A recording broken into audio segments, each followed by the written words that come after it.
2018 में इसी प्रकार का एक कार्यक्रम इसी सभागृह में हुआ था। संघ के बारे में बहुत सारी चर्चाएं चलती ही है। ध्यान में आया कि चर्चा में जानकारी कम है। जो जानकारी है वो ऑथेंटिक नहीं है, और इसलिए अपने तरफ से संघ की सत्य और सही जानकारी देना, जो भी संघ के बारे में चर्चा हो वो परसेप्शन के आधार पर न हो, फैक्ट्स के आधार पर हो।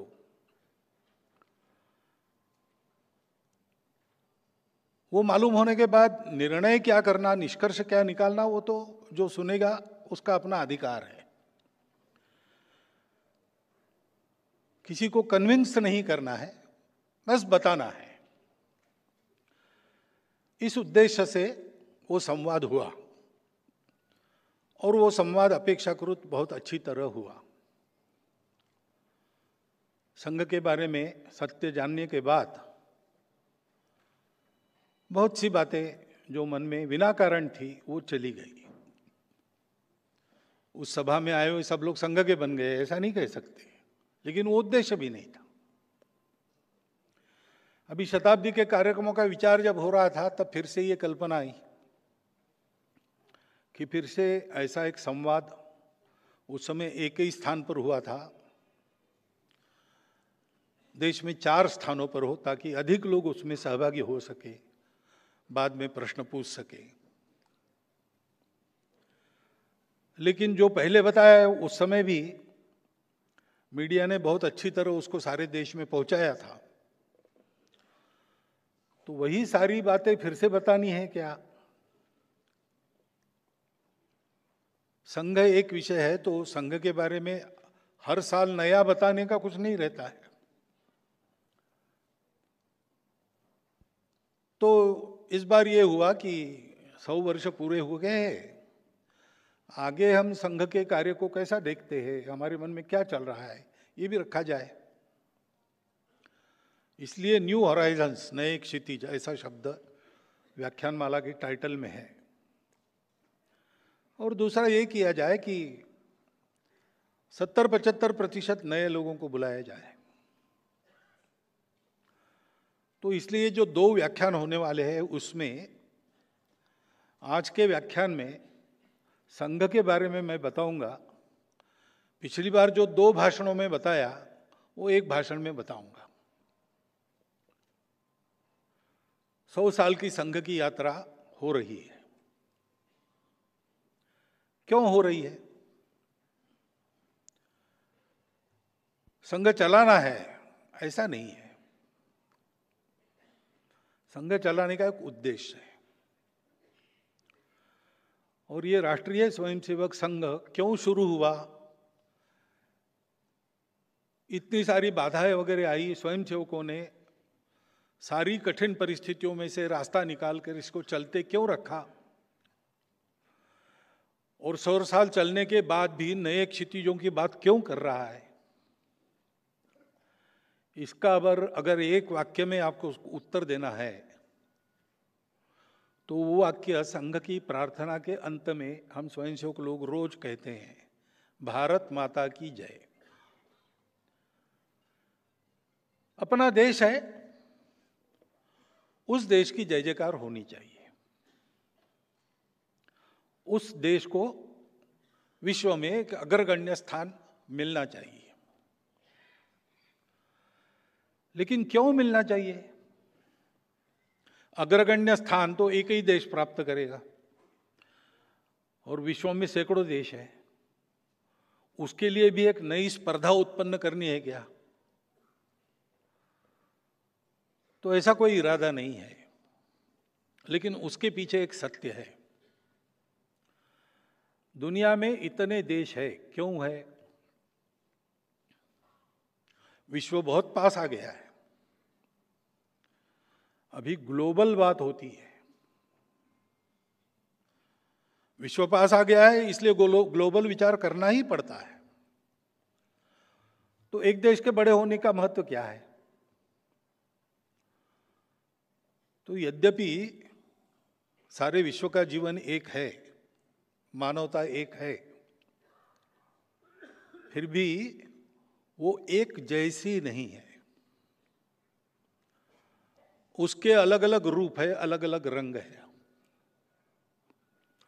और ऐसा होने के कारण विश्व की सुंदरता बढ़ी है, क्योंकि हर एक रंग का अपना अपना कंट्रीब्यूशन है, योगदान है। और अगर विश्व के इतिहास को देखते हैं तो स्वामी विवेकानंद का वो कथन कि every nation has a mission to fulfil, प्रत्येक राष्ट्र को एक मिशन होता है दुनिया में जो फुलफिल करना है। प्रत्येक राष्ट्र का विश्व में कुछ योगदान होता है जो समय समय पर उसको करना पड़ता है। वैसे भारत का भी अपना एक योगदान है। विश्व के किसी देश को बड़ा होना है, अपने बड़प्पन के लिए नहीं होना है, उसके बड़े होने से विश्व के जीवन में जो एक आवश्यक नई गति चाहिए वो पैदा होती है, उसका उस प्रकार का योगदान होता है। इसलिए योगदान करने लायक उसको बनना है, इसलिए बड़ा होना है। और इसलिए संघ के निर्मिति का प्रयोजन भारत है, संघ के चलने का प्रयोजन भारत है, और संघ की सार्थकता भारत के विश्वगुरु बनने में है। क्योंकि भारत का एक योगदान दुनिया में हो, योगदान उसको देना है, उसका समय आ गया है। इसके बारे में कल हम अधिक चर्चा करेंगे। परंतु ये भारत के उत्थान की शुरुआत कब हुई? तो एक धीमी और लंबी प्रक्रिया है जो अभी भी चल रही है। हमारे इतिहास में हम जानते हैं कि हम वैभव के शिखर पर थे, स्वतंत्र थे, फिर आक्रमण हुए, हम परतंत्र हुए, और 2 बार बड़ी परतंत्रता झेलकर हम स्वतंत्र हुए। उस परतंत्रता में से मुक्त होना ये पहला काम था। अपने देश को बड़ा करना है तो स्वातंत्र्य आवश्यक है। श्रृंखलाओं में बंधा आदमी स्वतंत्रता प्राप्त नहीं कर सकता, और इसलिए अपने लिए कुछ कर भी नहीं सकता है। तो ये स्वातंत्र्य के लिए प्रयास शुरू हुए, और एक व्यापक अखिल भारतीय प्रयास, उसके लिए युद्ध 1857 में हुआ। वह युद्ध कुल मिलाकर विफल हुआ, और उस विफलता के कारण देश में विचार शुरू हुआ कि यह हमारा देश है, हमारी जनसंख्या प्रचंड है, हमारे अपने राजा महाराजा है, हजारों मील दूर से आकर मुट्ठी भर लोग जो इस देश को जबरदस्ती चला रहे थे, उनके सामने हम हार कैसे गए, हार क्यों गए? तो बहुत आशावादी लोगों का उत्तर था कि इस बार हार गए तो क्या हो गया, फिर से एक बार ऐसा ही प्रयास करना चाहिए, सशस्त्र क्रांति। तो एक धारा वो फिर से बह चली, क्रांतिकारकों की धारा। देश के लिए अपना जीवन, अपना यौवन हवन करने वाले लाखों उदाहरण उस धारा में से निकले, जो हम सब के आज भी प्रेरणा स्रोत है, आदर्श है जीवन के बारे में। देश समर्पित जीवन कैसा होता है। परंतु उस धारा का प्रयोजन समाप्त हो गया स्वतंत्रता मिलने के बाद, और इसलिए सावरकर जी उस धारा के एक दैदीप्यमान रत्न थे। उन्होंने स्वतंत्रता के बाद पूना में अपने उस क्रांतिकारक अभियान का समापन विधिवत कर दिया, सार्वजनिक कार्यक्रम करके। तो धारा अब नहीं है, उसकी आवश्यकता भी नहीं है, परंतु देश के लिए जीने मरने के लिए प्रेरणा स्रोत वो धारा बनी है। लेकिन कुछ लोगों को लगा कि ये लड़ाई में हम कम थे इसलिए नहीं हारे, हमको राजनीति का पता नहीं है, लोगों में राजनीतिक जागृति नहीं है।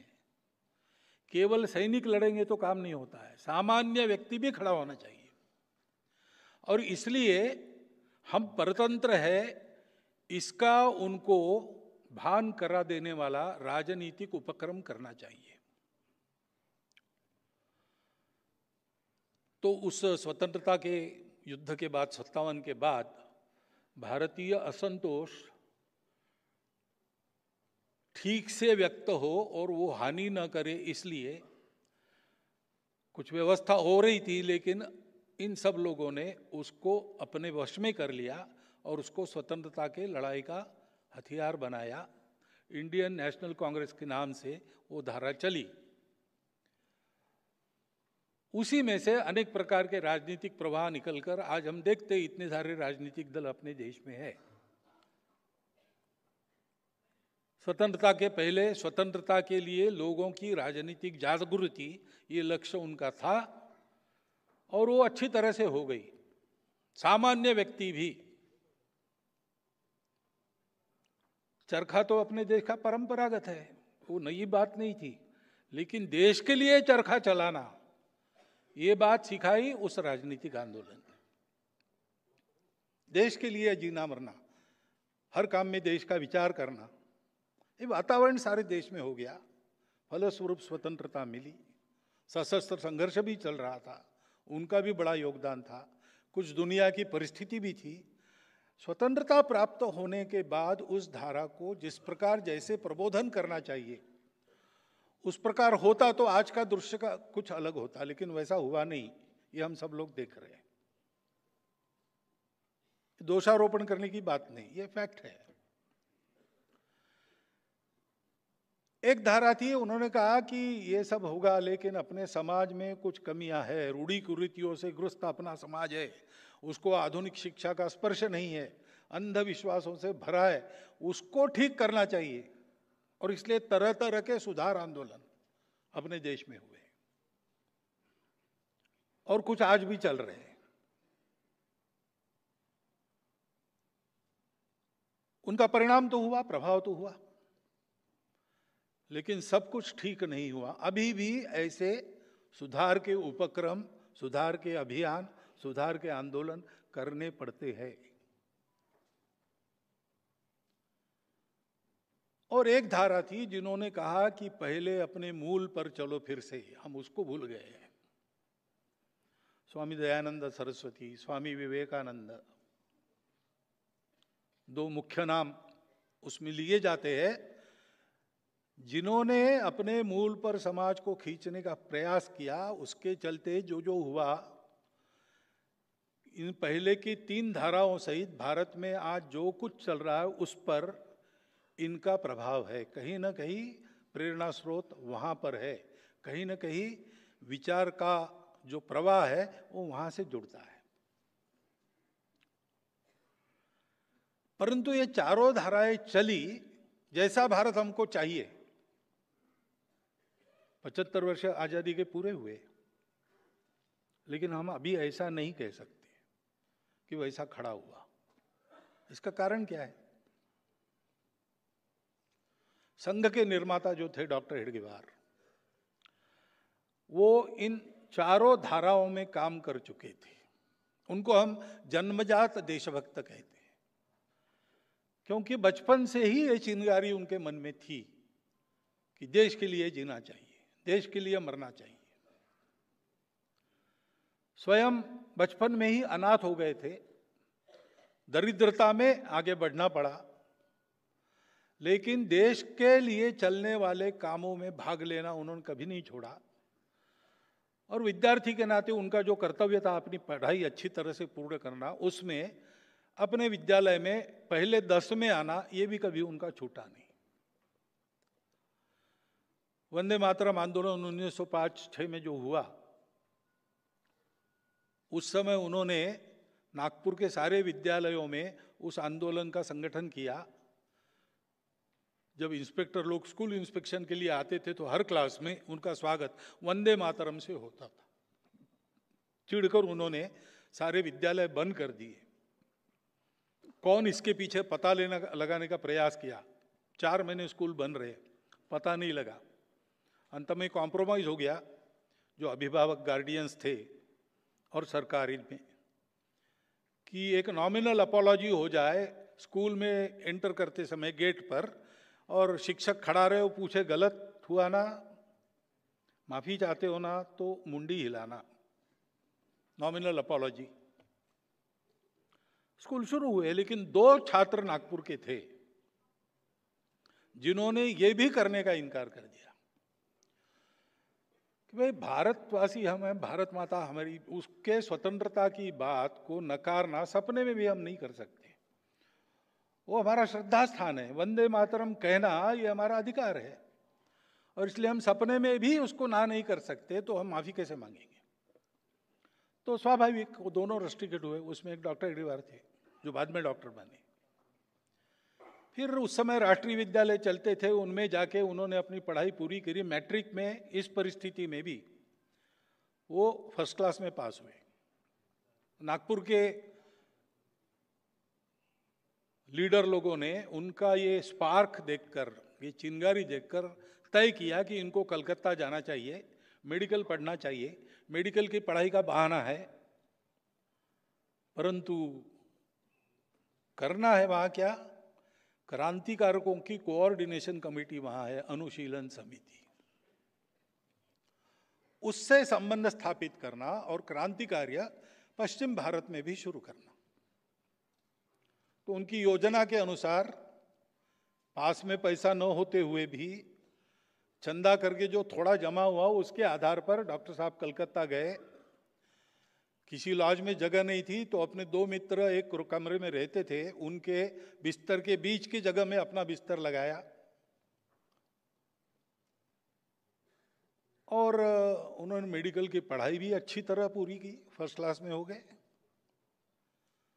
और क्रांतिकारक समिति से संबंध भी स्थापित कर लिया। स्वर्गीय त्रैलोक्यनाथ जी चक्रवर्ती, स्वर्गीय रासबिहारी बसु, इनके लिखे पुस्तकों में उनका उल्लेख आता है। उनका कोड नेम कोकेन था। कोकेन चंद्र एक जीवित वास्तविक व्यक्ति थे जो चंद्रनगर में रहते थे, लेकिन उनके नाम से इनका वहाँ का चलता। सीआईडी को पता लगा तो कोकेन को अरेस्ट करने वो चंद्रनगर जाके उनको लेके आई दूसरे को। ऐसी कहानी भी है वहाँ। ये सब उन्होंने किया, लेकिन क्रांतिकारक आंदोलन भी बंद हो गया। अनेक लूपहोल्स के कारण, अनेक कमियों के कारण अंग्रेज सरकार ने उसको दबाने में यश प्राप्त किया। इनकी मेडिकल की पढ़ाई भी पूरी हो गई। 3000 रुपये मासिक की एक नौकरी बर्मा में उनके लिए तैयार थी। प्रिंसिपल ने कहा, इन्होंने कहा मैं नौकरी करने के लिए नहीं आया हूँ, मैं तो अपने देश के लिए काम करने वाला हूँ, और इसलिए नागपुर वापस आए। चाचा जी ने विवाह के बारे में पूछा, चाचा जी को पत्र लिखा कि इस जीवन में मुझे दूसरा कोई काम करना नहीं है, क्योंकि उन्होंने प्रतिज्ञा की थी अनुशीलन समिति में प्रवेश करने के पहले कि यह जन्म मेरा देश के लिए है, अपने सुख का विचार अगले जन्म में करेंगे। और इसलिए कांग्रेस का जो आंदोलन चल रहा था उसमें उन्होंने भाग लिया। 1920 में उस आंदोलन का प्रचार करते समय जो भाषण किए, उसके चलते सेडिशन का मुकदमा उन पर चला, और उसमें उन्होंने अपना डिफेंस दिया। डिफेंस देते नहीं थे, लेकिन उन्होंने कहा कि मैं डिफेंस दूंगा तो कोर्ट में मेरा और एक भाषण होगा, पत्रकार वगैरह आएंगे, और एक बार मेरे प्रचार की मुझे संधि मिलेगी। और उन्होंने भाषण किया। वो भाषण करने के बाद जो जजमेंट आया, उसमें जज ने लिखा कि जिन भाषणों के कारण इनको आरोप लगा है इन पर, उन भाषणों से इनका बचाव का भाषण ज्यादा सेडिशियस है। क्योंकि उन्होंने यहीं से शुरुआत की कि अंग्रेज लोग हमारे ऊपर राज्य कर रहे हैं, ये किस कानून के तहत कर रहे हैं, उनको किसने अधिकार दिया। स्वतंत्रता तो प्रत्येक व्यक्ति का जन्मसिद्ध हक है। मैंने लोगों को यही बताया है, स्वतंत्रता प्राप्त करने के उपाय बताए हैं, किसी के विरोध में कुछ नहीं कहा है। जो आपके भाषण लिखने वाले लोग हैं उनको मराठी भी ठीक से नहीं आता, मेरे भाषण मराठी में हुए। आरोप तो आपका झूठा है, लेकिन ये कोर्ट भी बेकानूनी है। इस न्याय को, इस न्यायाधीश को, इस न्यायालय को मैं नहीं मानता, ऐसा उन्होंने कहा। और इसलिए उनको 1 वर्ष सश्रम कारावास हुआ। सब ऐसे जो आंदोलन थे, क्रांतिकारकों का आंदोलन था, राजनीतिक जागृति के आंदोलन थे, समाज सुधार के काम थे, धर्म जागृति के काम थे, अपने मूल पर वापस आने के लिए, इन सब में उन्होंने प्रामाणिकता से, निस्वार्थ बुद्धि से, कार्यकर्ता के नाते काम किया।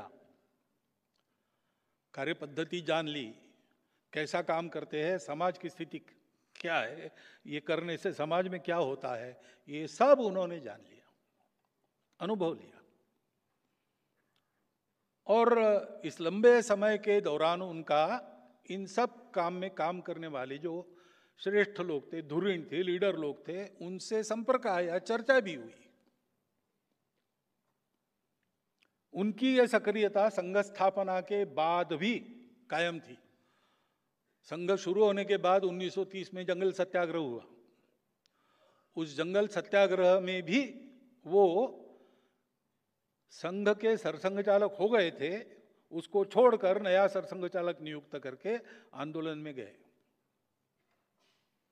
वहां भी उनको 1 वर्ष सश्रम कारावास की सजा हुई। वो काटकर वापिस आए, फिर जो सरसंघ चालक बने थे उन्होंने अपना कार्यभार वापस कर लिया, फिर संघ का नेतृत्व किया। तो उनका अनुभव था। और इस दौरान सबसे बात हुई, सुभाष बाबू से, महात्मा जी से, लोकमान्य तिलक से, चंद्रशेखर आजाद, भगत सिंह, राजगुरु जी को तो महाराष्ट्र में अंडरग्राउंड उन्होंने रखा, नागपुर में रखा। बाद में लगा कि नागपुर सेफ नहीं उनके लिए, तो अकोला में भेजा। ये सब करते हुए इन सब लोगों से चर्चा होती थी, तो उनको ध्यान में आया कि सब लोगों को ऐसा लगता है कि हमारे उपाय अधूरे रहेंगे अगर इस समाज के जो कुछ दुर्गुण हैं, जो घुस गए हैं इसमें, उसको दूर न किया जाए। क्योंकि एक बात तो स्वतः सिद्ध है कि देश को बड़ा करना है, देश को स्वतंत्र करना है, कुछ भी करना है, तो नेताओं के भरोसे, संगठनों के भरोसे नहीं होता। वो सहायक जरूर होते हैं, लेकिन सबको लगना पड़ता है, सब में एक गुणवत्ता आनी पड़ती है। पूरे समाज के प्रयास से कोई भी परिवर्तन आता है। आज अपने देश को बड़ा करना हम चाह रहे हैं, वो किसी के भरोसे छोड़ के नहीं होगा, सब सहायक होंगे। नेता, नीति, पार्टी, अवतार, विचार, संगठन, सत्ता, सब इनका रोल असिस्टेंस का है। लेकिन मुख्य कारण जो बनता है वो समाज का परिवर्तन है, समाज की गुणात्मक उन्नति है। और बिना उसके हुए हमारे काम फुलफिल नहीं होंगे। जो इश्यूज लिए हैं वो शायद रिजॉल्व हो जाएंगे, लेकिन वो फिर से खड़े नहीं होंगे, इसकी कोई गारंटी नहीं। क्योंकि स्वतंत्रता की बात ले तो हम देखते हैं कि कितना लंबा ताता है आक्रामकों का। हर बार कोई आता था, हमको देखते देखते जीत लेता था, फिर हम जागरूक होकर उसको खदेड़ देते थे, दूसरा आता था। ये सब बार बार क्यों होता है? क्योंकि कुछ ऐसे दोष है जिनको निकालना चाहिए, कुछ ऐसे गुण है जिनको विकसित करना चाहिए। और इसलिए ये काम किसी को करना पड़ेगा। हम लोग नहीं कर सकते क्यों नहीं, हमने अपना अपना काम चुन लिया है। इनका भी अध्ययन, डॉक्टर हेडगेवार का भी अध्ययन, चिंतन, वो इसी निष्कर्ष पर आया था। जिन महानुभावों के मैंने नाम लिए हैं उन सबको आप पढ़ लीजिए तो आपको ये भाव मिलेगा। उसके बारे में बहुत लोगों ने लिखा है। स्वदेशी समाज नाम का श्री रविन्द्रनाथ ठाकुर जी का निबंध पढ़िए। उसमें उन्होंने कहा है कि समाज की जागृति राजनीति से नहीं होगी। हमारे समाज में समाज का स्थानीय नेतृत्व खड़ा करना पड़ेगा। उन्होंने शब्द किया है नायक, जो स्वयं शुद्ध चरित्र है, जिसका समाज से निरंतर संपर्क है, समाज जिस पर विश्वास करता है और जो अपने देश के लिए जीवन मरण का वर्ण करता है, ऐसा नायक चाहिए, ऐसा उन्होंने कहा है। इतने बड़े खंडप्राय देश में, गांव-गांव में, गली-गली में ऐसा नायक चाहिए, जिसके जीवन से एक वातावरण बनता है, वातावरण में समाज अपनी कृति बदलता है। ऐसे नायकों का निर्माण होना चाहिए। रविन्द्रनाथ ठाकुर ने स्वदेशी समाज में बहुत स्पष्ट रूप से यह बताया है।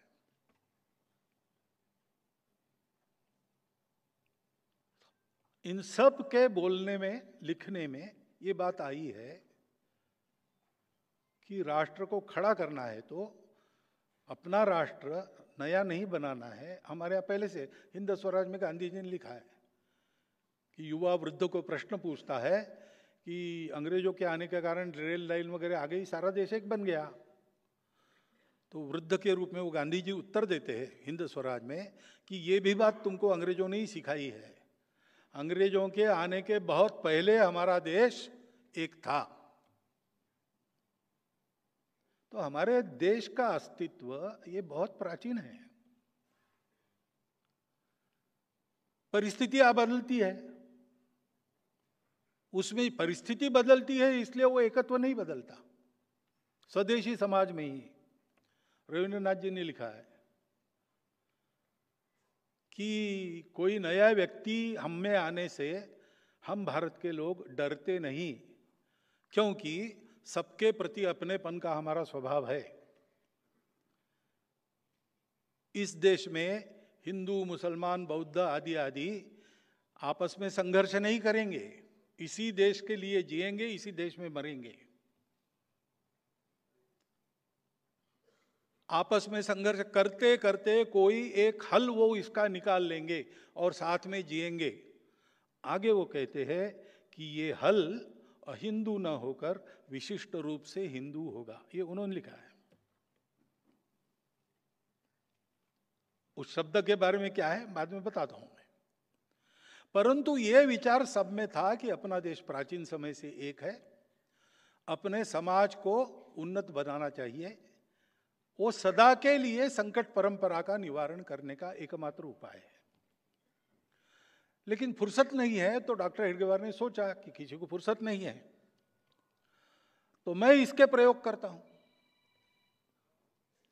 ये बात उन्होंने त्रैलोक्यनाथ चक्रवर्ती जी को बहुत पहले 1911 से 14 वो कलकत्ता में रहे शायद, उस समय बताई थी। और नागपुर वापस आने के बाद मेडिकल की पढ़ाई पूरी करके आंदोलनों में भाग लेते लेते उन्होंने इसके कई प्रकार के प्रयोग किए कि ये कैसे हो सकता है, संपूर्ण देश को जोड़ा कैसे जा सकता है, संपूर्ण देश को बड़ा कैसे किया जा सकता है, देश के व्यक्ति में गुणवत्ता का निर्माण कैसे किया जाता है। इसके अनेक प्रयोग किए उन्होंने भारत सेवाश्रम संघ के काम को देखा था। वो जिस अनुशीलन समिति के सदस्य थे उनके भी कई ऐसे मनुष्य निर्माण के कार्यक्रम चलते थे। ये सारा अनुभव लेकर उन्होंने एक चिंतन किया, एक उपाय निकाला, उसका प्रयोग किया। और उस प्रयोग के यशस्वी होने के बाद उसकी चर्चा की। उनके जो तरुण साथी सार्वजनिक जीवन में सक्रिय तो थे ही, तो बहुत सारे तरुण उनके व्यक्तित्व के कारण उनके साथ रहते थे, उनसे चर्चा की और 1925 में घोषणा की। 100 वर्ष हम आज मना रहे, लेकिन प्रत्यक्ष ये इस संघ का बीजारोपण उसके कई वर्ष पहले डॉक्टर साहब के मन में हुआ था। मन में उस बीज ने एक आकार धारण किया, अंदर एक अंकुर धारण किया और 1925 के विजयादशमी के बाद डॉक्टर साहब ने घोषणा की कि आज से यह संघ हम प्रारंभ कर रहे हैं। उद्देश्य उन्होंने कहा संपूर्ण हिंदू समाज का संगठन। अब यहां प्रश्न खड़ा होता है, बाकी लोगों को क्यों छोड़ा? तो पहली तो बात है कि जिनको हम हिंदू समाज कहते हैं आजकल, हिंदू समाज, हिंदू नाम लगाना जिसको है उसको इस देश के प्रति जिम्मेवार रहना पड़ेगा। ये रिस्पॉन्सिबल समाज है, क्योंकि इसको नाम मिला है, इस देश के लोगों को वो नाम मिला है, बहुत पहले मिला है।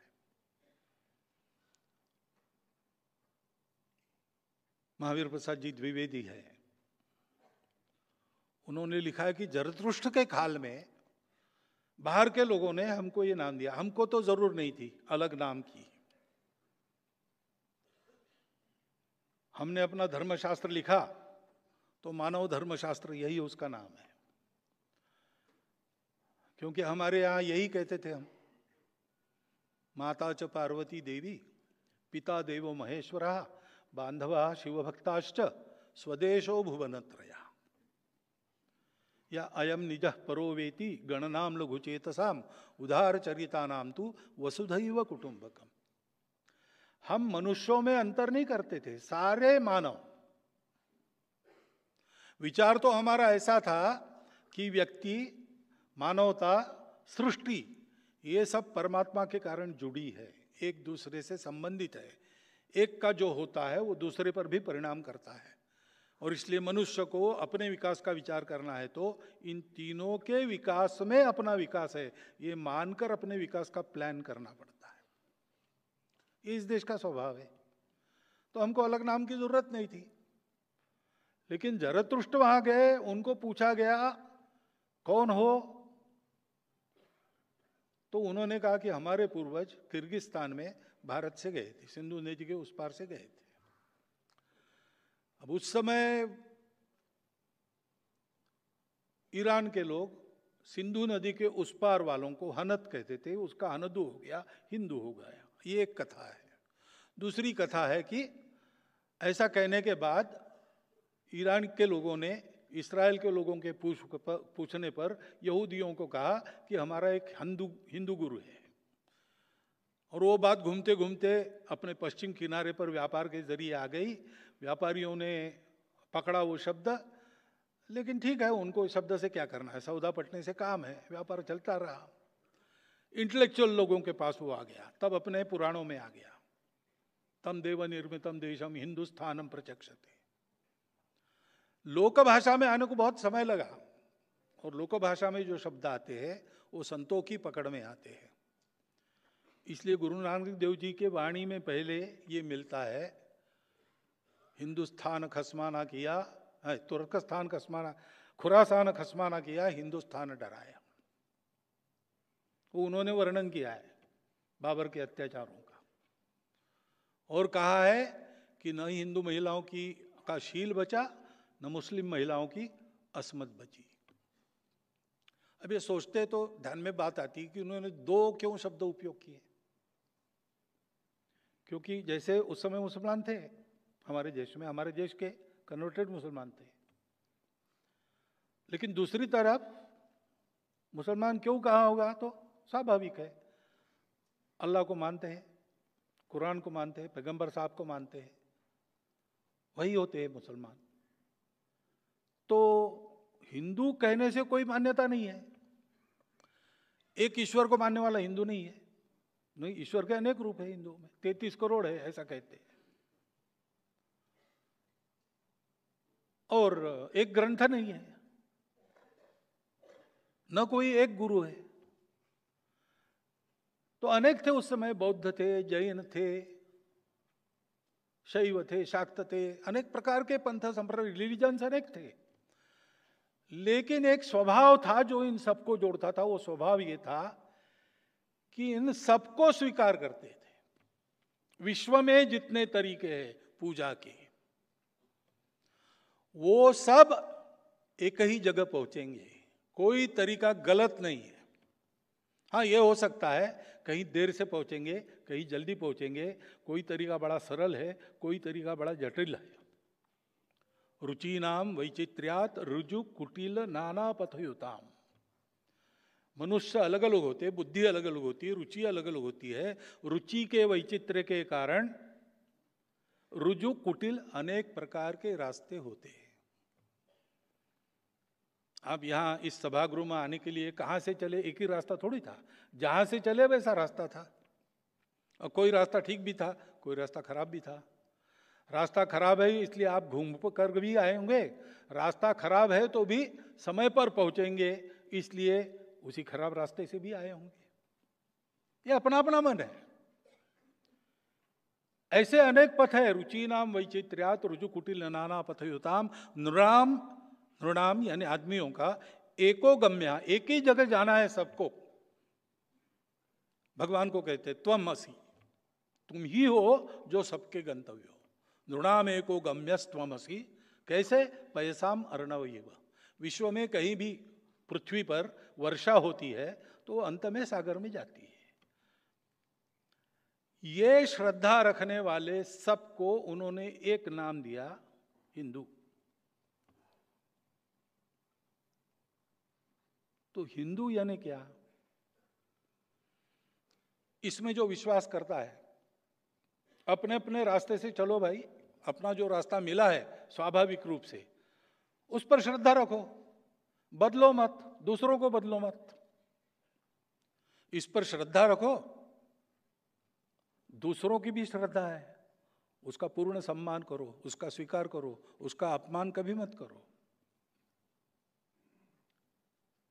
और रास्तों को लेकर झगड़ा मत करो, आपस में मिलजुल कर चलो। ये परंपरा जिनकी है, ये संस्कृति जिनकी है, वो हिंदू है। और ये परंपरा संस्कृति ऐसी क्यों बनी? इसका कारण भारतवर्ष है। भारत का भूगोल ऐसा था कि हम प्रोटेक्टेड थे चारों तरफ से। पहले आक्रामक आते ही नहीं थे, कौन आएगा? सागर लांघकर कौन आएगा? वो जहाज नहीं थे, तो इतनी बर्फीली चोटियां लांघकर कौन आएगा? पूरा सैन्य लेकर तो नहीं आ सकता, इसलिए हम सुरक्षित थे। और अंदर भरपूर था, जनसंख्या भी इतनी नहीं थी जितनी आज है। और इसलिए सब लोग इस वृत्ति के बने कि भाई मिलजुल कर रहो, फालतू झगड़ा क्यों करते हो? दुनिया को शायद परिस्थिति मिली होगी स्ट्रगल फॉर एग्जिस्टेंस और सर्वाइवल ऑफ द फिटेस्ट इसकी, लेकिन हमारे प्राचीन समय में भारत में ये स्थिति नहीं थी। There was no struggle, it was abundant for everybody. और जो परंपरा थी उसमें संयम था, इसलिए देयर वॉज अबंडेंस। तो झगड़ा क्यों करना है? क्यों नहीं करना है? क्यों? जीना है ना, तो मिलजुल कर जी सकते हैं, झगड़ा कौन करेगा? और इसलिए हमको फुर्सत भी मिली, हमको सुरक्षा भी मिली, हमको समृद्धि भी मिली। तो हमने जो एक ह्यूमन सर्च सारी दुनिया में चलता है, और दुनिया बाहर का देखकर रुक गई, जो दिखता है उसके आगे कुछ नहीं है, माइक्रोस्कोप लगाओ तो ज्यादा दिखता है, उसके परे कुछ नहीं है, ऐसा सोच के दुनिया रुक गई। हम वहां रुके नहीं, हमने दृष्टि को अंदर कर लिया और अपने अंदर की सत्य को खोजा हमने, और उसने हमको बताया कि सर्वत्र एक ही है, दिखता अलग अलग है, सब एक है। और इसलिए अपना स्वाभाविक धर्म क्या है? समन्वय, संघर्ष नहीं। तो ये जो संस्कृति थी, उस संस्कृति का उपजाव क्यों हुआ? वो इसी के कारण हुआ है। और इसलिए उस मातृभूमि के प्रति भक्ति है। माँ ने हमको अन्न पोषण केवल इतना नहीं दिया, संस्कार दिए है। भारत माता ने हमको ये संस्कार दिया है, वो हमारी माँ है।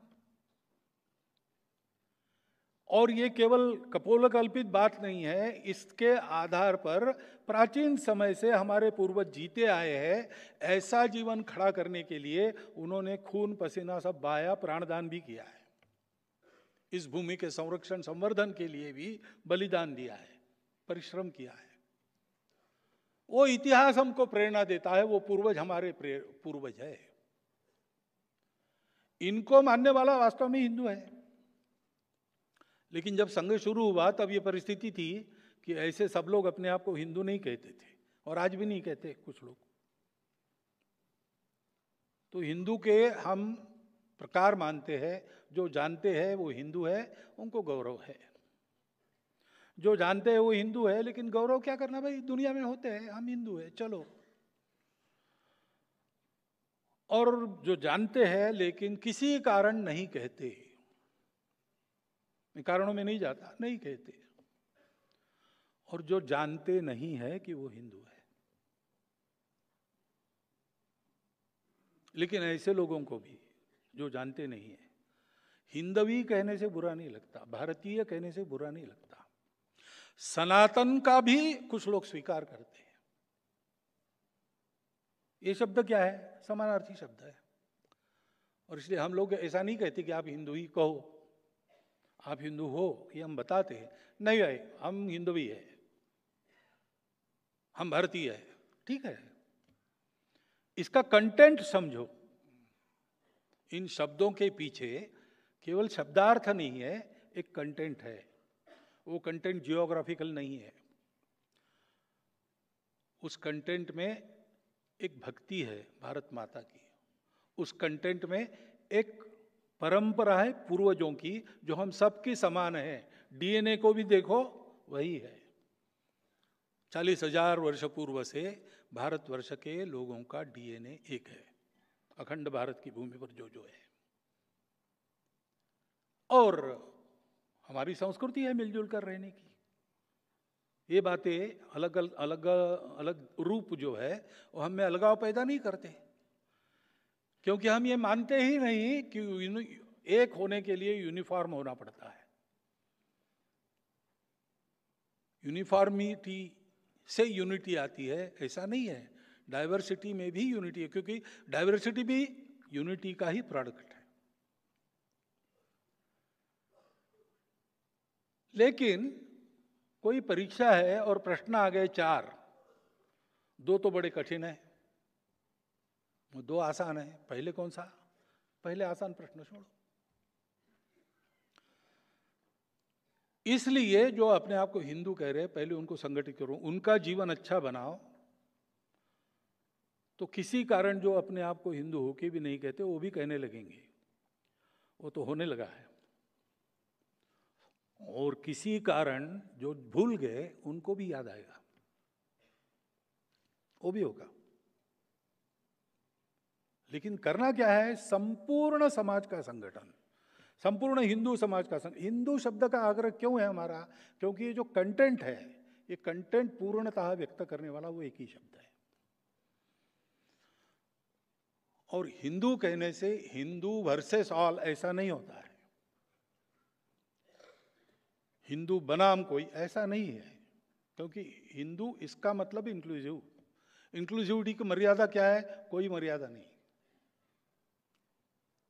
जब आगे एक व्यक्ति नहीं, पूरा परिवार, पूरा परिवार नहीं, पूरा गांव, गांव नहीं भैया जनपद, जनपद नहीं भैया प्रांत, प्रांत नहीं देश, देश नहीं विश्व, मानवता नहीं केवल सृष्टि भी, अनंत के साथ एक हो जाओ।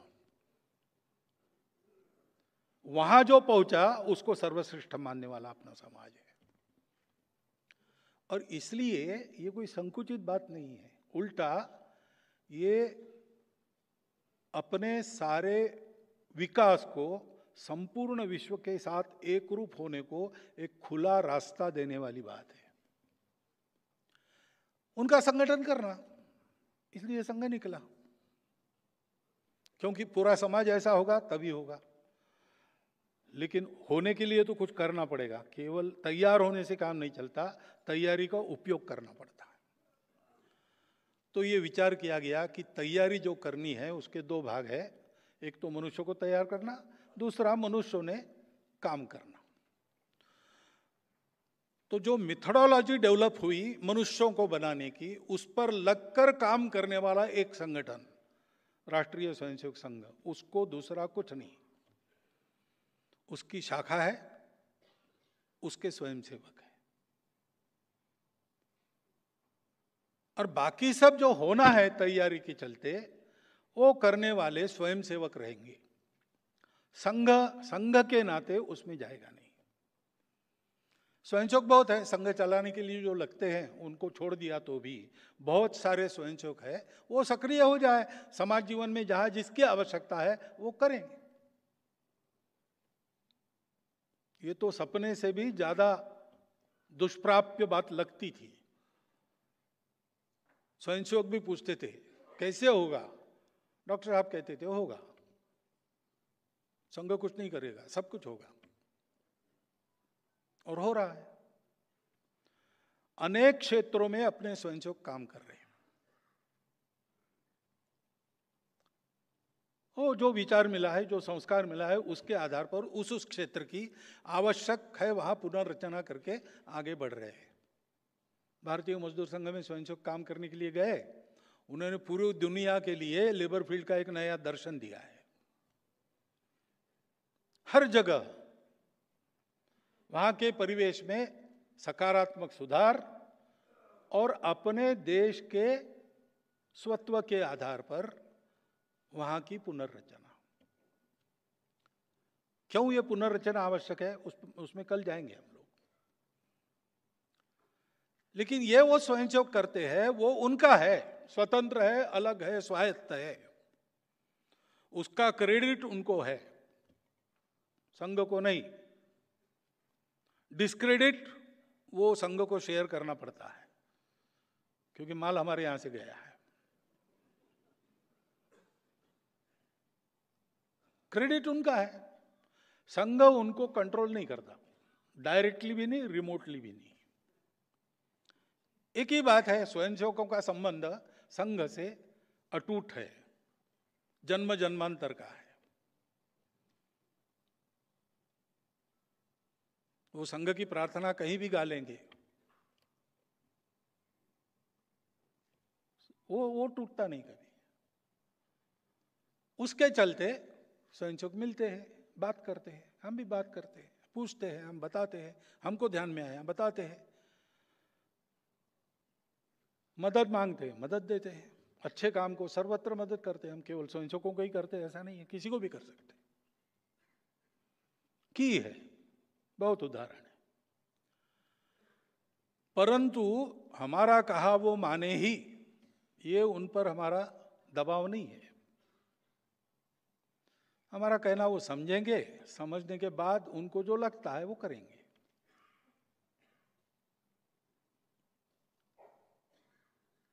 क्योंकि उनके क्षेत्र में वो काम कर रहे हैं, उनका अनुभव है, उनकी एक्सपर्टाइज है, हमारी नहीं है ऐसा नहीं है, लेकिन करना तो उनको है। जो करने वाला है वो, उसको जो स्वतंत्रता मिलनी चाहिए करने की, तो उनको मिलती है। और संगठन में केवल स्वयंसेवक नहीं है, उनके साथ बहुत सारे लोग हैं। संगठन तो संघ के नहीं है, वो जनता के है। स्वयंसेवकों ने खड़ी की है, अथवा पहले से जो थे उसमें स्वयंसेवक है, उसमें उनका प्रभाव कम ज्यादा होता है। अन्य लोग भी साथ है, सबको साथ लेके चलाना, स्वयंसेवक के नाते यही सिखाया हमने। मतभेद हो तो भी मनभेद न हो, साथ में लेकर सबको चले, ये स्वभाव सबका रहे, इसी को तो संगठन कहते हैं। हमारी अपेक्षा उनसे ये संगठन ठीक रहे, स्वयंसेवक ठीक रहे, वो करते हैं, हम बताते रहते हैं। वो स्वतंत्र, अलग, स्वायत्त और धीरे धीरे स्वावलंबी होते हैं। मदद मांगने की स्थिति नहीं रहती उनकी। विचार, संस्कार और आचार ये ठीक रहे, इतनी हम स्वयंसेवक की चिंता करते हैं, संगठन की चिंता वो करते हैं, वो हमारी नहीं है। इस प्रकार हम आगे जाते हैं, और ये हमको एक दबाव गुट नहीं बनाना है सबका मिलके। भारत में, पूरे भारत में सबको संगठित करने के लिए संघ है।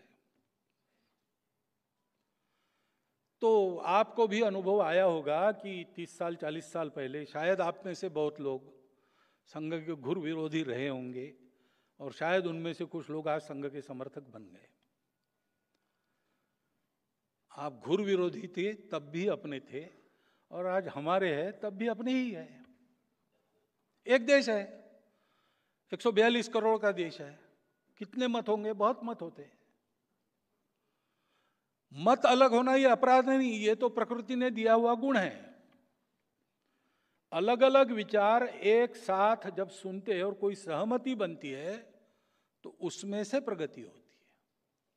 अंग्रेजी में एक वाक्य बताते, coming together, staying together and working together. Coming together is beginning, staying together is progress and working together is success.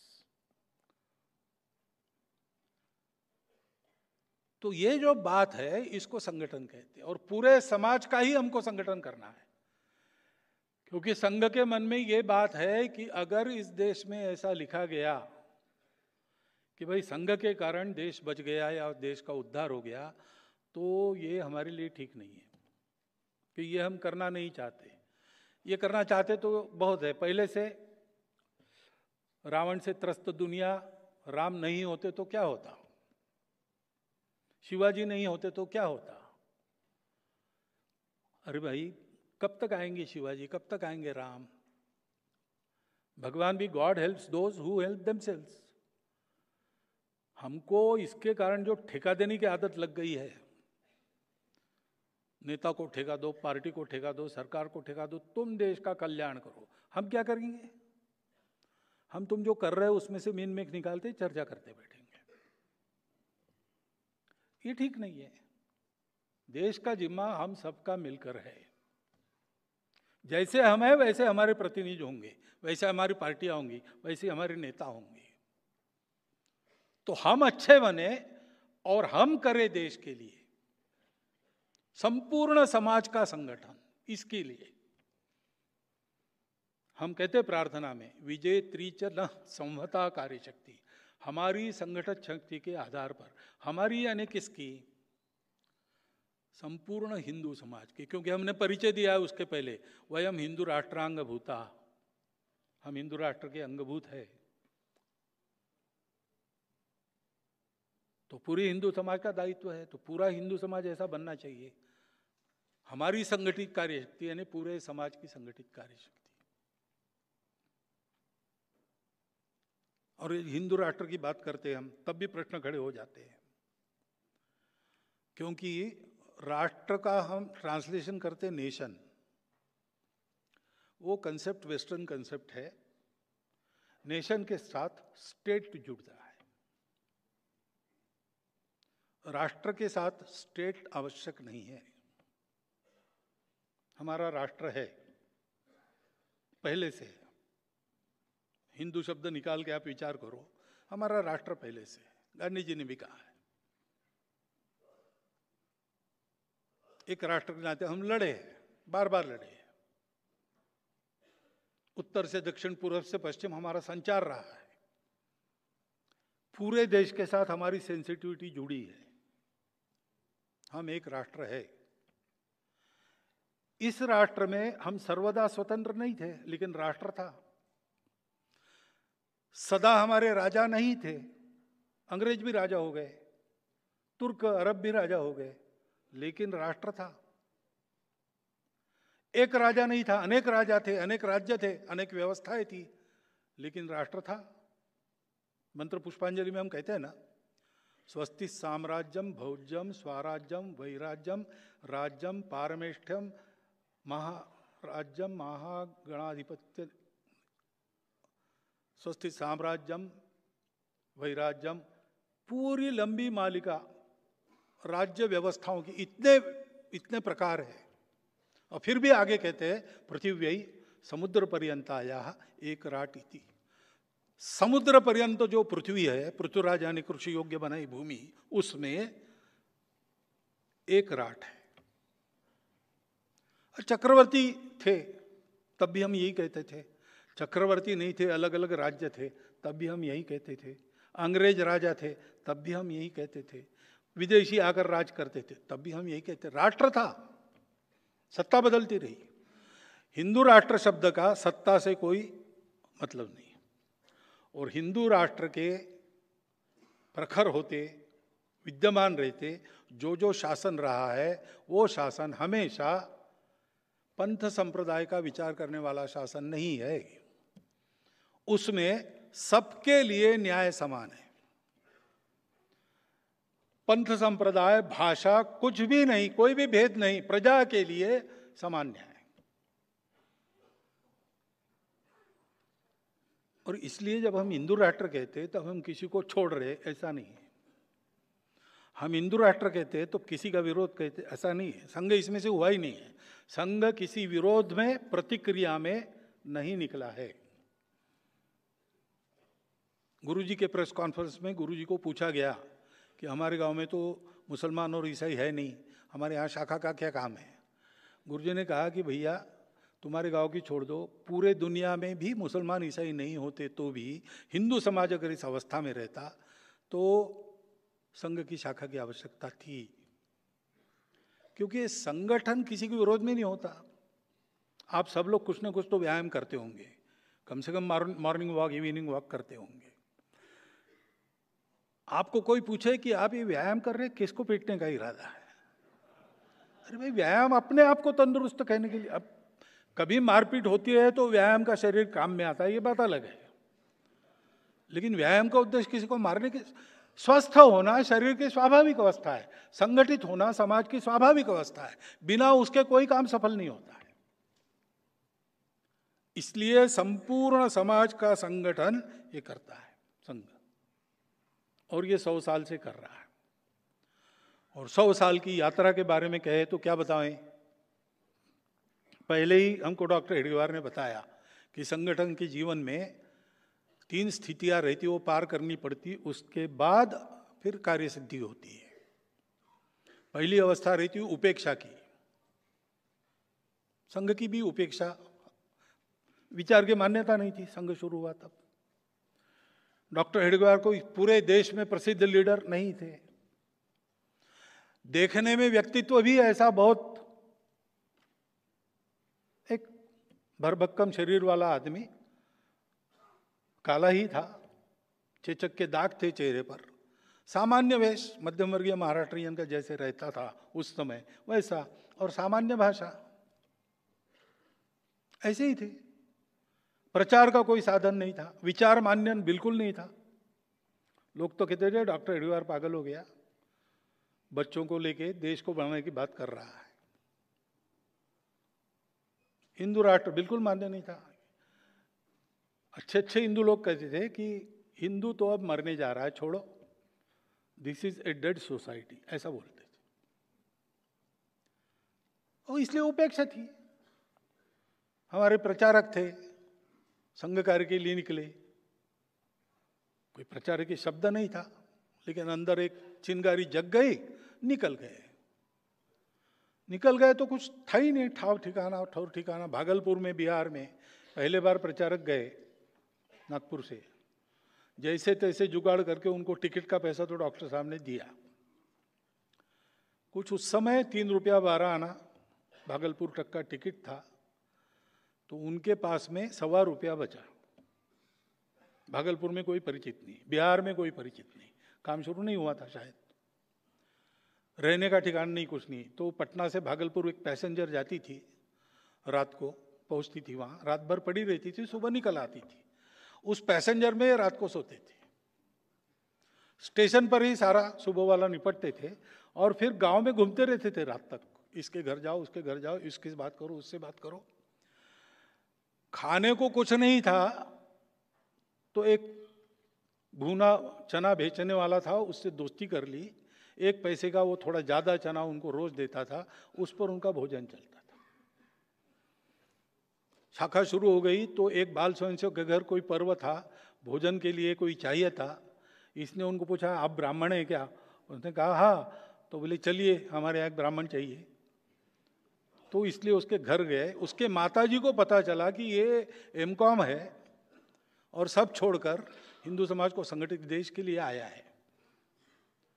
तो उस माताजी ने बताया कि भागलपुर में 11 बजे दोपहर, रात को 8 बजे तुम्हारा भोजन होना चाहिए, कहीं नहीं तो हमारे यहाँ आओ।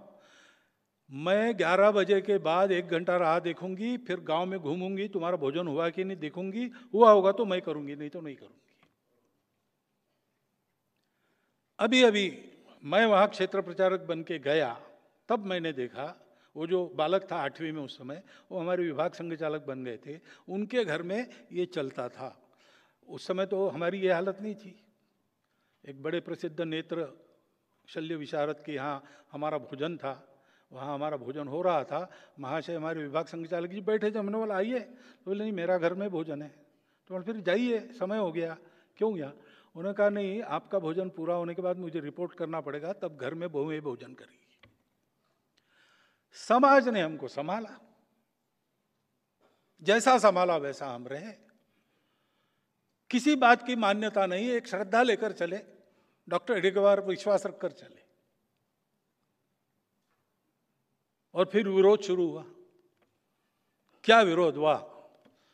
किसी स्वयंसेवी संगठन का इतने लंबे समय तक इतना कड़ा विरोध और कटु विरोध, इसका भी कोई पुस्तक आप देख के तैयार कर सकते हैं। क्या क्या नहीं हुआ। झूठे आरोप मढ़े गए, हत्याएं हुई, संघर्ष हुआ। अपने को बचाने को जितना लड़ना था उतना हम लड़ते थे, लेकिन हमको बताया जाता था ये अपना ही समाज है। गुरुजी के घर पर हमला हुआ फरवरी में 48 में, तो साहब एक स्वयंसेवक रक्षण करने गए, उन सबको गुरुजी ने घर भेज दिया, जाओ अपना समाज है। इस समाज ने जब अपने को सराहा तब अच्छा लगा ना, और वही अगर मारने को आता है तो मेरे घर के आंगन में मेरा रक्त बहेगा, समाज का नहीं बहेगा। आप सब लोग जाओ वापस। ये वृत्ति थी, क्योंकि आधार क्या है हमारा? संघ के कार्य का आधार कोई विरोध, कोई प्रतिक्रिया नहीं, शुद्ध सात्विक प्रेम हमारे अपने कार्य का आधार है। जिस आधार पर हम विविधता में एकता देखते हैं वो तो सत्य रूप है, प्रेम रूप है, करुणा रूप है। संघ के स्वयंसेवकों ने हमेशा यही मन में बात रखी कि ये सब होगा, लेकिन सब अपने हैं। और जैसा मैं कहता हूं, संघ हिंदू के नाते चलता है, तो हिंदू का ये अपनापन केवल हिंदू के लिए नहीं है, वसुधैव कुटुंबकम है। वही बीज रूप में हम परिवार में अपनेपन के आधार पर चलते हैं। हम गांव को अपना गांव मानकर चलते हैं, देश को अपना देश मानकर चलते हैं। ये क्रमिक विस्तार हमारा होता है। ये मनुष्य जीवन के क्रमिक विकास का आलेख है। ये ध्यान में रखकर स्वयंसेवकों ने हमेशा बरता है। पास में कुछ नहीं था, स्वयंसेवकों की निष्ठा, स्वयंसेवकों की श्रद्धा, उनका विश्वास, इसके आधार पर संपूर्णतः स्वयंसेवकों के आधार पर हम चले। हमने अपने पद्धति में भी यही रखा है, संघ को स्वयंसेवक चलाएंगे, हम परावलंबी नहीं हैं। हम सब मामलों में स्वावलंबी है। Main money and ammunition. हमारे पास कार्यकर्ता नहीं थे, हमने रेडीमेड कार्यकर्ता नहीं लिए, हमने अपने कार्यकर्ता खुद बनाए, वो बन रहे हैं। कार्यकर्ता बनते हैं, वो शाखाएं चलाते हैं, शाखाएं चलती है, कार्यकर्ता बनते हैं, वो बनते हैं, अधिक शाखाएं खुलते हैं, अधिक कार्यकर्ता बनते हैं। पैसा हमारे स्वयंसेवक साल में एक बार गुरु दक्षिणा करते हैं। संघ को चंदा नहीं देते, दान नहीं देते। देश के लिए समर्पित होने की मेरी प्रतिज्ञा है। तो वास्तव में समर्पण मेरा कितना भावना की दृष्टि से कितनी उत्कटता पर है, इसका टेस्ट करते हैं। वो साल भर जमा करते हैं, बढ़ता रहे इसलिए सब्जी खाना छोड़ देते हैं, दाल खाना छोड़ देते हैं, चाय पीना बंद कर देते हैं। बच्चा अपना एक एक पाई कहीं से मिले जमा करके उसको गुरु दक्षिणा में डालता है। शामू पवार नाम का स्वयंसेवक था, 9वीं में पढ़ता था। माता पिता दोनों मजदूर थे, रोज की रोटी रोज बनती थी, रोज की कमाई से। ऐसा घर, ऐसी झोपड़ी घर का। और गुरु दक्षिणा में उसके गण ने तय किया कि देखो प्रत्येक ने 21 रुपया गुरु दक्षिणा तय करनी चाहिए, अपने गण का ये टारगेट है। तो उसने माता जी से मूंगफली बनवाई, चीना बादाम या क्या सॉल्टेड पीनट्स, और 3 महीना इंटरवल में सिनेमा टॉकीज में जाके वो बेचता था। 21 रुपये जमा हो गए, बंद कर दिया। घर में 21 रुपये रख दिए। 15 दिन बाद था गुरु दक्षिणा समर्पण का कार्यक्रम। घर को बताया गुरु दक्षिणा है। 15 दिन उस घर में जहां हाथ पर उनका पेट था, वहां पर वो 21 रुपया पड़ा रहा, किसी ने हाथ नहीं लगाया। उसने वो गुरु दक्षिणा में डाला। एक एक स्वयंसेवक ऐसा करता है। नागपुर में डॉक्टर साहब का स्मारक स्मृति मंदिर खड़ा हुआ।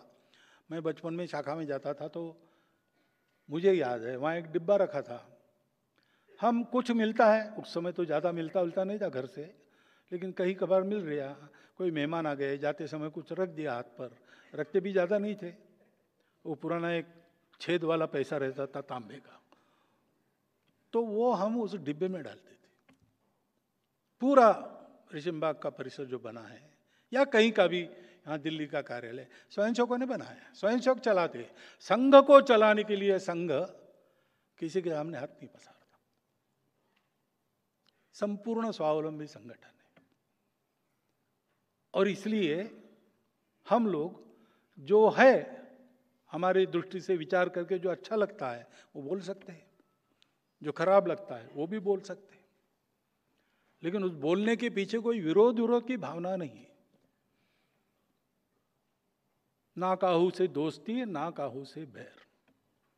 और दोस्ती कहे तो सब अपने हैं, सबके प्रति प्रेम है। उस प्रेम के आधार पर और स्वयंसेवकों की निष्ठा तपस्या के आधार पर हम यहाँ पर पहुंचे हैं। कितने बड़े त्याग हुए, कितने बड़े बलिदान हुए हैं, उस पर हम खड़े हैं, ये हम जानते हैं। उनके प्रति मन में और एक उस भाव का वर्णन मैं नहीं कर सकता, ऐसे भाव हमारे सबके मन में है। और इस संघ को हमको आगे ले जाना है। क्यों ले जाना है? क्योंकि भारत को खड़ा करना है, भारत का अपना योगदान है। वो योगदान क्या है,